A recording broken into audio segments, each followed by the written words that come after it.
Suspend Shamsherganj থানার প্রাক্তন OC এবং এসআই। মুখ্যমন্ত্রীর মুর্শিদাবাদ সফরের আগেই সাসপেন্ড করা হলো শামশেরগঞ্জ থানার প্রাক্তন ওসি ও এসআইকে।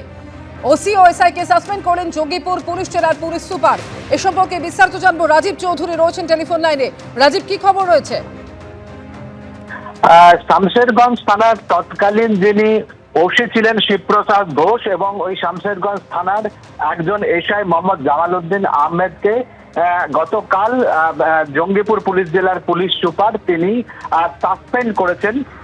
এই ঘটনার পর এপ্রিলের প্রথম সপ্তাহে এই ঘটনার পর শামশেরগঞ্জ থানার ওসি এবং এই যে এএসআই তাদেরকে জঙ্গিপুর পুলিশ লাইনে ক্লোজ করা হয়েছিল এবং তারপরে তাদের বিভাগীয় তদন্ত চলছিল। সেই বিভাগীয় তদন্ত শেষে তাদের সাসপেন্ড করা হয়েছে বলে আমরা পুলিশ সূত্রে জানতে পেরেছি এবং মুখ্যমন্ত্রী সফরের আগে এই দুজন পুলিশ আধিকারিকের সাসপেনশন নিয়ে কিন্তু রাজনৈতিক মহলেও কিন্তু জোর চর্চা শুরু হয়েছে। ধন্যবাদ রাজীব। বসিরহাটে প্রচুর জাল নোট উদ্ধার, গ্রেফতার করা হলো একজনকে। মাটিয়া থেকে উদ্ধার প্রায় 34 লক্ষ টাকার জাল নোট। খোলাপোতা মথুরাপুরের একটি বাড়িতে উদ্ধার করা হয়েছে এই জাল নোট। বাড়ির মালিক পলাতক বলে জানা যাচ্ছে। টেলিফোনে রয়েছেন আমাদের সঙ্গে প্রতিনিধি সমীরণ পাল। সমীরণ, কিভাবে চলতো এই জাল নোটের কারবার এবং একজনকে গ্রেফতার করা হয়েছে, কি জানা যাচ্ছে সে সম্পর্কে?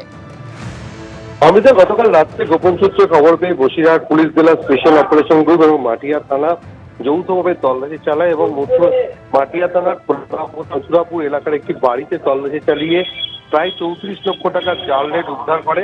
মোট 33,56,300 টাকা এবং তার মধ্যে 2,000 টাকা, 500 টাকা এবং 200 টাকার জাল নোট উদ্ধার হয়েছে। বাড়ির মালিকের ভাই শেখ আবুল রাজাকে গ্রেপ্তার করা হয়েছে এবং তাকে জিজ্ঞাসাবাদ করে তার দাদার খোঁজ চালানো হচ্ছে এবং যেটা জানা যাচ্ছে যে তাদের খোলাপোতা বাজারে একটি মোবাইল ফোনের দোকান রয়েছে এবং তার পাশাপাশি প্রচুর জাল নোট কি করে তারা বাড়িতে মজুত রাখলো তা খতিয়ে দেখছে পুলিশ। কেননা কাছেই বসিরহাটের ভারত বাংলাদেশ সীমান্ত, সেখান থেকে এই জাল নোট কোথা থেকে এলো সেটা খতিয়ে দেখছে বসিরহাটের মাটিয়া থানার পুলিশ।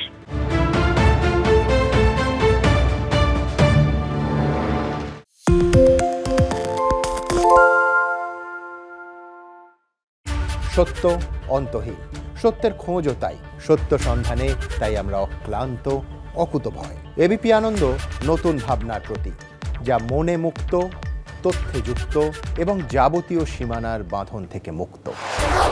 সীমা না শব্দটির মধ্যে লুকিয়ে আছে মানা শব্দটি, যেন চোখ রাঙানি এক অদৃশ্য বেড়াজাল যা আটকে রাখে আমাদের এক ছোট্ট গণ্ডির মধ্যে। একমাত্র সঠিক খবরই গড়ে তুলবে এক মুক্ত সমাজ। সেই জগৎ গড়ার লক্ষ্যে কোনো সীমানার ঠুকুটি আমরা মানব না। এবিপি আনন্দ এগিয়ে থাকে, এগিয়ে রাখে।